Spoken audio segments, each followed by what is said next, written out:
Yeah, gotta aim for the top like, hold up. Yeah, I can never doubt myself, I know better. All of you critics be acting like you know better. Blowing the smoke, but I know when the dust settles that I'm in my element, it's evident that there's levels to the game. I ain't never switch up, whole team with me. Putting on for my city like OAGZ. Set the pace as long as you finish. Consumers find a way inside your business. Babble if they try to dabble in it and they hate the fact that they may have to witness. You tryna aim for the top like this, and you're in your element with a fire like this, and they hoping you fall and they praying you miss, but it's all in the risk. I got you with the switch, you know.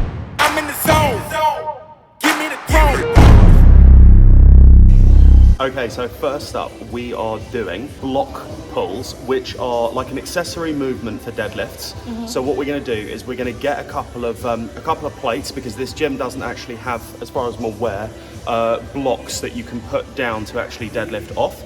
So what you can do is you can just put some 25 kg plates down, which are the thickest plates, and use those as your blocks and deadlift off them. You can also use the rack guards to rack pulls, which is very similar, but I like doing them off the actual floor, off the plates, because it doesn't damage the barbell. If you're going heavy, you can bend the barbell on the rack.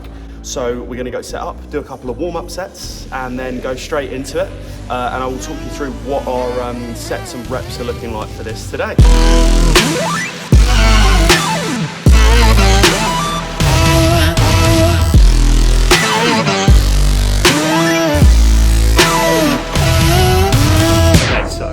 Starting by doing some warm-up sets. So I'm going to start by just doing a 60 kilo deadlift, then doing like a 100 kilo deadlift, then going up to like 130, 150, working my way up like that. With the block pull, you can either do a sumo stance, or you can do your conventional, whichever you normally lift at. You can normally lift 15 to 20% heavier because you aren't going straight from the floor. It can be really helpful if you're recovering from an injury from lifting the bar off the floor. Cool, okay, so warm-up is done, so ready to do the first set. We have got 2 sets of 6 reps today on this block pull. Injured my back slightly, so I'm not gonna go as heavy as I normally would. We're gonna focus on trying to get some good lifts in without any back discomfort. I'm gonna get started on these, do 2 sets. How we tend to structure this between Aimz and I, when we're doing any lifts, any sort of compound lifts which involve putting plates on and off, we tend to do, I'll do my sets first, and then Aimz will do hers, or Aimz will do her sets first, and then I will do mine. That saves us the time and energy of taking plates on and off between sets, which gets really tiring, and actually you end up expending a lot of energy doing that, which you could be using on doing your lifts. So yeah, I'm gonna get started on this, and then we will get Aimz set up.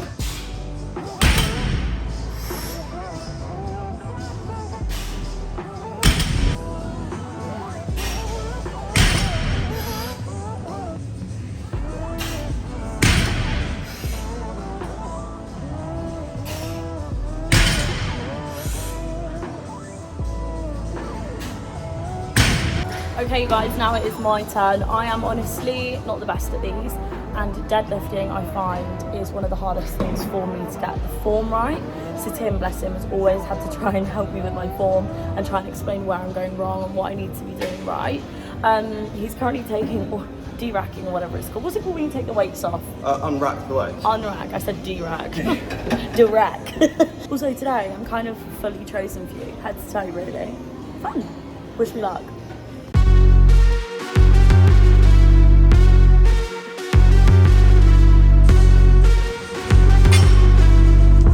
To do sumo deadlift.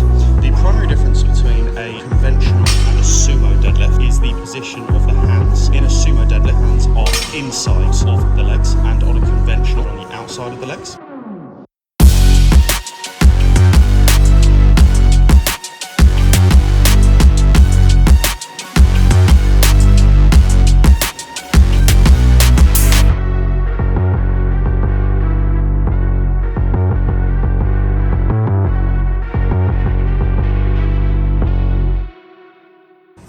So next up, we are doing incline dumbbell chest press, and we're doing those with a pause. Essentially, you get an increased time under tension on your chest. Also helps a lot with stabilising muscle. If you haven't got as high weights that you can normally work with, it helps to basically make the exercise harder, put more pressure on the chest, and yeah, increase the benefits that you get from the exercise. Run it. I can't take no loss. I don't even know what it costs. I hit the ground, then it go off.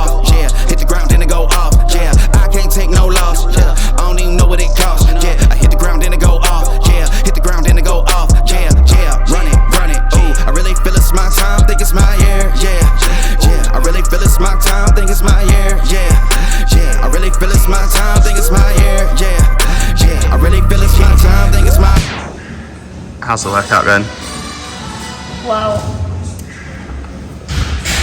I'm not a fan of The Greatest Showman. Yeah, the music in the gym today is awful. Yeah, run it, ooh. I really feel it's my time, think it's my year, yeah. I really feel it's my time, think it's my year, yeah. I really feel it's my time, think it's my year, yeah. I really feel it's my time, think it's my. Next we are moving on to doing a leg curl. So what we're going to be doing is we're going to be doing 3 sets of 10 to 12 leg curls. Keep the weight fairly sort of moderate, not too heavy. Really good indication if you are curling too heavy is if your hips start to lift. Leg curl works primarily your hamstrings and your glutes. I would say more so your hamstrings. To maximise growth and strength on your hamstrings, you want to be doing both a hip hinge movement like a deadlift or a RDL, which we're training, but also a good movement where you are curling with your leg. Amy's procrastinating because she hates this workout. I hate this so much, and now I'm hungry. I think it's the lying down, my head down, that makes me feel sick. Slash, I'm just making up Sounds, yeah, it sounds like a load of excuses. I'm so hungry.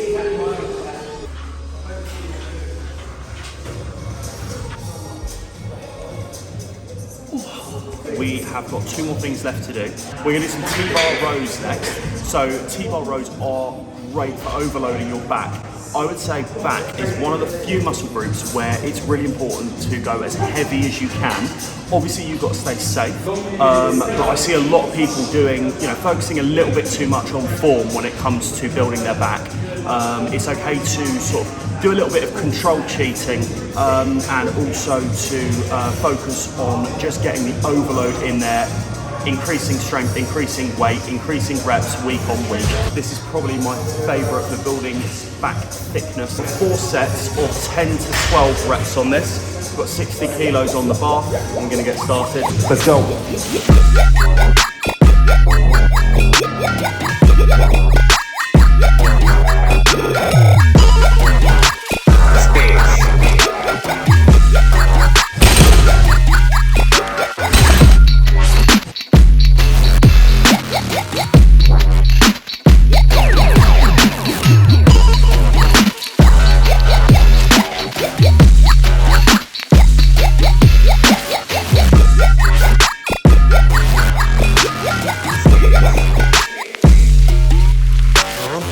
Okay, so we've come outside now to do the last exercise of the workout, which is lateral raises. Basically, it's just a little bit busy in there now, and we don't want to be recording people in the background. Also, it's much quieter, and it's such a nice day, so why not? I guess the benefits of having an outdoor part of the gym, we can actually work out here when the weather's nice. So lateral raises are great for your side delts. You want to make sure you're going to at least parallel on these. You can go higher. Some people say that can actually hurt your rotator cuffs, but as long as it's not causing any pain or discomfort, you're fine to go as high up as you want. But really you want to be going to at least parallel like Amy is doing here and absolutely smashing it, girl. Don't make me laugh. We're done. Okay, we are all done now. We've been here for a while. Whenever you film it, everything just takes a lot longer. Yeah. So we've been here probably coming up to like 3 hours now. We've been here 3.5 hours. Jesus Christ. I've done like 4 different exercises. Yeah, but that gives you a great idea of what our training sessions are like. We do normally get them done in, I would say, about an hour, 45 minutes to an hour. Yeah. I think that the key takeaway to speed up when you're training with someone, specifically if you're training with different abilities. Yeah, different abilities, good way to put it. I think the key is to not alternate between me doing a set, then Amy doing a set, then me doing a set, because it takes so long and the amount of energy to unrack and re-rack.